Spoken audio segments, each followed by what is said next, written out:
Welcome to Point Road Group's Ask the Expert series, where we talk to experts about personal branding, careers, and professional development.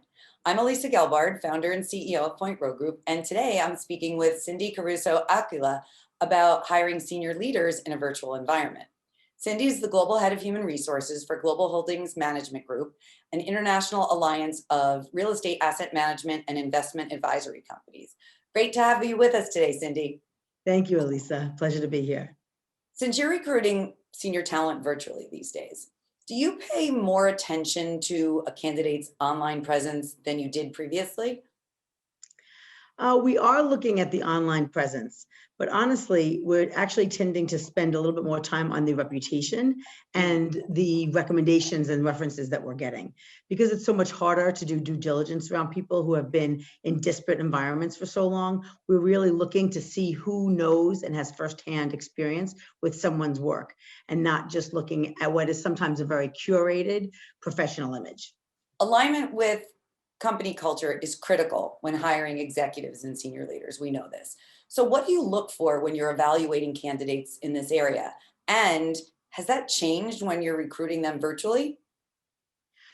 It has a bit. So I find that when we're recruiting candidates virtually, we tend to look more for creativity and innovation because this environment is requiring it. You're having to find new ways of staying connected to people, your teams, your colleagues, your vendors, your clients. And so you really just can't rely on the same tried and true methods, having meetings on site, in person, lunches, different business activities like that. As a result, people are needing to do new ways of connecting with people, communicating with people, keeping people informed, getting buy-in for changes.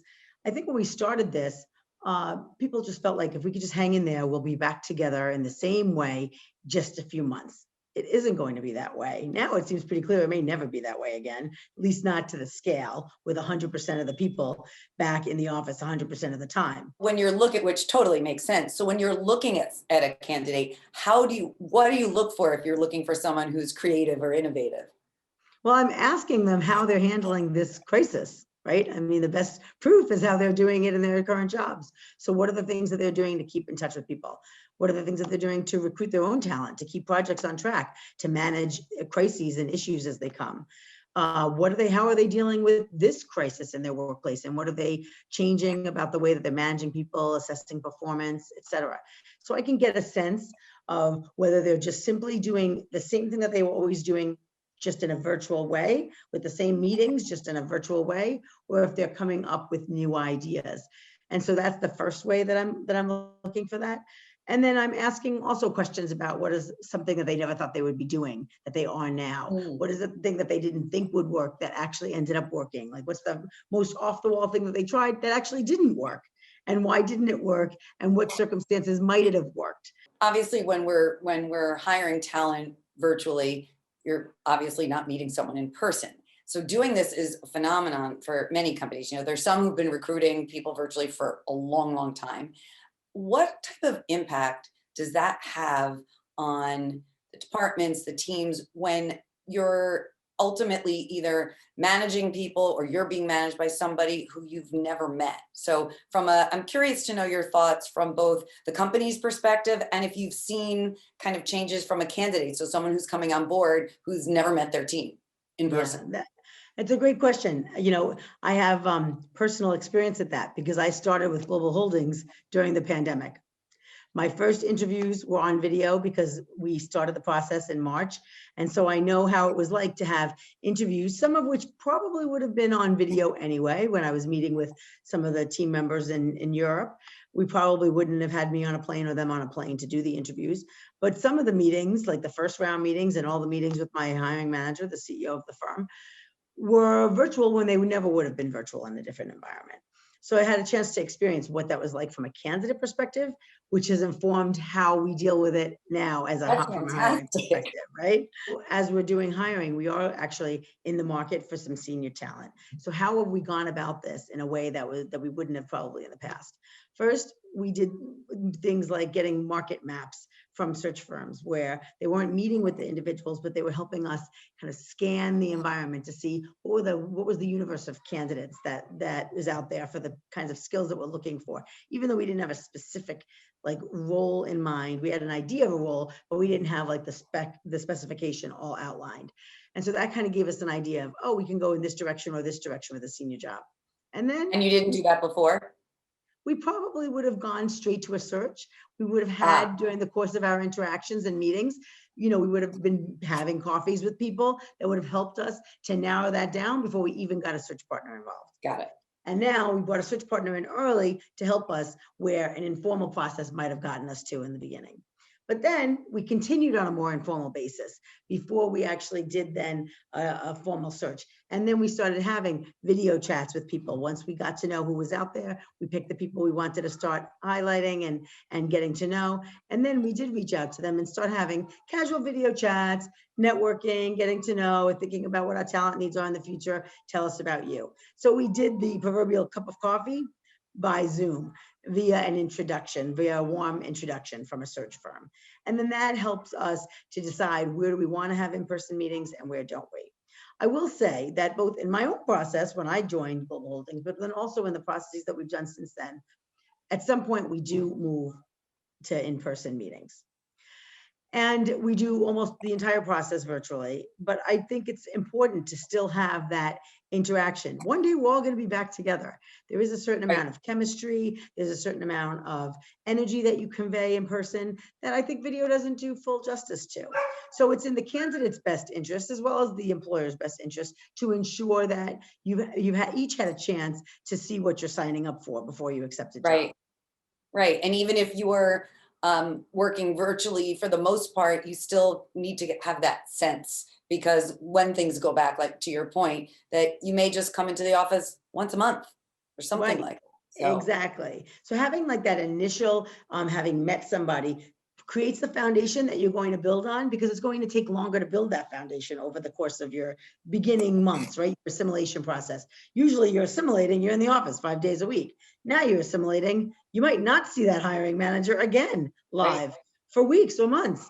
Or you might come in 1 day a week, but even 1 day a week, it's like a dance as you're trying to get to know somebody and trying to demonstrate what you're capable of, trying to be a good listener, and yet come up with the creative solutions and balance that out in what feels like a once a week interaction, even if you're having video chats and checking in with email and things like that during the course of the other days of the week. So what would you do if you're hiring someone who lives somewhere far away right now? Would you have their final interview, like fly them in or something like that still? It's a good question. I mean, that would be a bit more challenging because of the environment that we're in. Would you want to ask somebody to get on a plane? Right. Put themselves at risk, put their family at risk.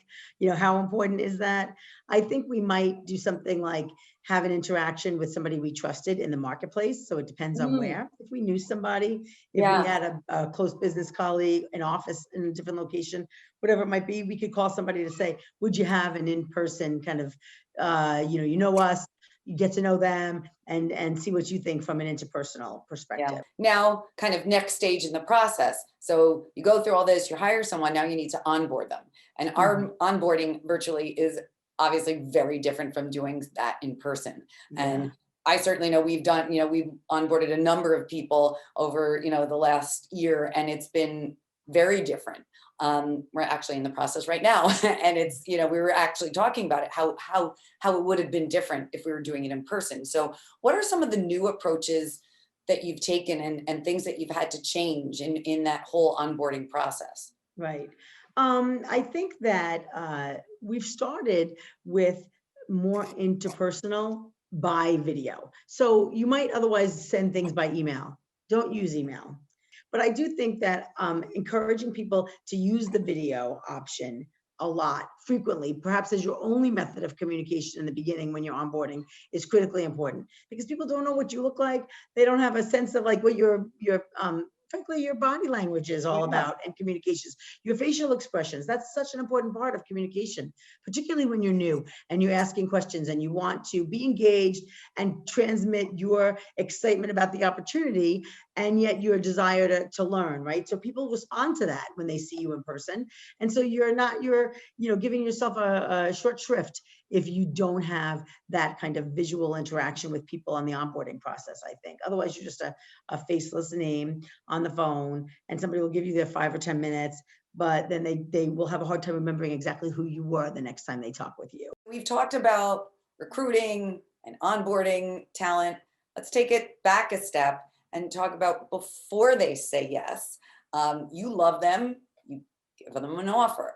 What about offer negotiation? I'm curious to hear your perspective about how this has changed when hiring senior level talent, because things that were important before maybe aren't so important, but things that now that people are operating virtually are a lot more important. So would love to Right. hear your thoughts on this.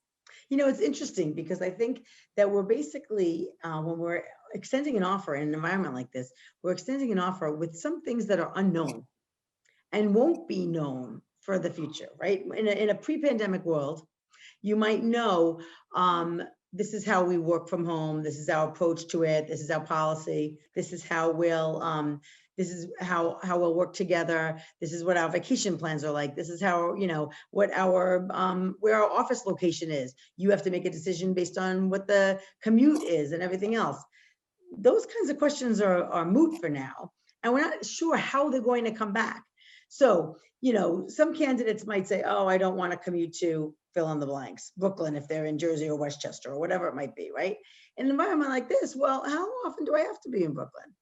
Now I understand I wouldn't be in Brooklyn at all, but in the future, well, I only have to be there 2 days a week or 3 days a week, because now that's something that somebody might be willing to do. So I think that has created some questions out there that candidates want to hear addressed up front, and that might actually push an employer to start thinking about before they're ready, because chances are they haven't yet decided what their post-pandemic office environment is going to look like. How often are they going to ask people to come to the office?